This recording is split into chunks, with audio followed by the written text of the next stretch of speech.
Kottappadi government LP സ്കൂളിൽ smart school പദ്ധതി ഉദ്ഘാടനം ചെയ്തു. കോട്ടപ്പടി നോർത്ത് ഗവൺമെന്റ് LP സ്കൂളിൽ നടപ്പിലാക്കിയ സ്മാർട്ട് സ്കൂൾ പദ്ധതിയുടെ ഉദ്ഘാടനം ആന്റണി ജോൺ MLA നിർവഹിച്ചു.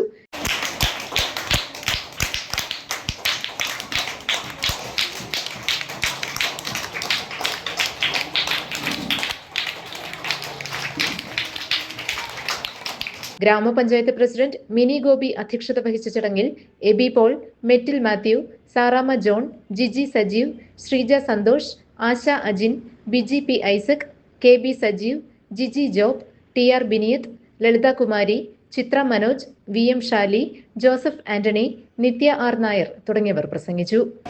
അപ്പോൾ അങ്ങനെ ഒരുപാട് മാതൃകാ വ്യക്തിത്വങ്ങളെ വളർത്തിയെടുത്ത ഒരു മാതൃകാ വിദ്യാലയമാണ്. അപ്പോൾ അതുകൊണ്ട് തന്നെ ഈ വിദ്യാലയത്തിൻ്റെ എല്ലാ നിലയിലുമുള്ള മെച്ചപ്പെട്ട നിലയിലുള്ള പ്രവർത്തനം അത് സാധ്യമാക്കേണ്ടത് നമ്മുടെ എല്ലാവരുടെയും ഉത്തരവാദിത്തമാണ്. ആ ഒരു കാഴ്ചപ്പാടിൽ നിന്നുകൊണ്ടാണ് നിരവധിയായിട്ടുള്ള പ്രവർത്തനങ്ങളാണ് ഇന്നിപ്പോൾ സ്കൂളിൽ നടന്നുകൊണ്ടിരിക്കുന്നത്. ഇപ്പോൾ നമുക്കറിയാം, സ്കൂളിൻ്റെ ഭൗതിക സാഹചര്യങ്ങളിൽ വലിയ മാറ്റം വരികയാണ്. 1 കോടി രൂപ ചെലവഴിച്ചുകൊണ്ട് കഴിഞ്ഞ സംസ്ഥാന ബഡ്ജറ്റിൽ കോട്ടപ്പടി നോർത്ത് സ്കൂൾ ഉൾപ്പെടെ മണ്ഡലത്തിലെ 11 വിദ്യാലയങ്ങൾക്കാണ് നമ്മൾ 1 കോടി രൂപ വീതം നീക്കിവെച്ചത്. അപ്പോൾ അത് ഉപയോഗിച്ചുകൊണ്ടുള്ള നിർമ്മാണ പ്രവർത്തനങ്ങൾ ഇവിടെ ആരംഭിക്കാൻ പോവുകയാണ്. GTV news, Kottappadi.